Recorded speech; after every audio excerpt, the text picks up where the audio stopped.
Ndodhem në qendrën spitalore universitare Nën Tereza, konkretisht në spitalin onkologjik të saj.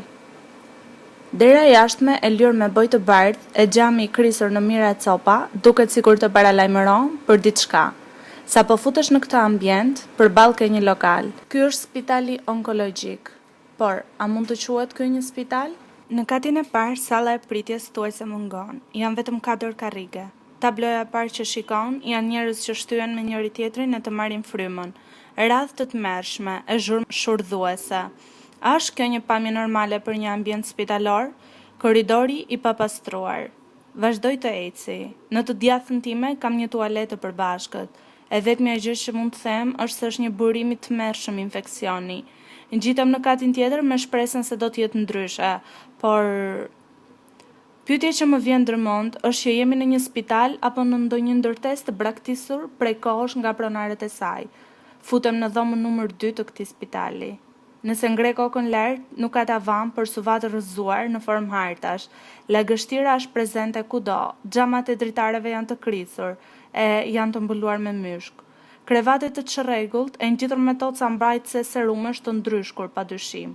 Është e qartë që nuk janë ndruar kurrë, mbasi që nga krijimi i kësaj qendre spitalore. Në krah të murit, një shtrat e në të një pacient. Si mund të shërohet në këto kushte? Jemi në shekullin e 21, por panorama të kthen në mesjet. Quhem Athina Ila, jam 60 vjeç. Jam kuruar në Greqi, kam bërë operimin, edhe kurimi po e bëj këtu në Tiranë. Kushtet siç duhen për pacientin nuk janë të rregullta. Se lagështi, korridoret po ashtu, krevatat, lagështi shumë, siç e shikoni vetë, ngrohtësi nuk kemi, edhe kushtet nuk janë ashtu siç duhet për neve. Prandaj për neve duhet marrë do i mas për neve, sos jemi në një sëmundje dhe në një siklet shumë të madh, po të kemi dhe këtë sikletin e spitalit. Spitalet supozojnë që të jenë vendet më të pastra dhe të sterilizuara, pasi presin 10 qindra të sëmurë në ditë, të cilët janë shumë të ndjeshëm nga infeksionet e ndryshme që mund t'ju rrezikojnë edhe jetën. Por kjo gjë nuk vjet re në spitalet e QSUT-s, ambientet e të cilëve lëm për të dëshiruar, duke u kthyer menjëherë në burim infeksione shpërta. Plera të hedhura jashtë koshave apo kosha mbeturinash të papastruar, për të mos folur për erën e rëndë që përhapet në të gjitha dhomat. Çdo gjë që të fal kjo qendër është veç se një pamje zymt dhe shumë gri. Kjo pasi gjithçka është mbuluar nga pëlhuri dhe merimangat.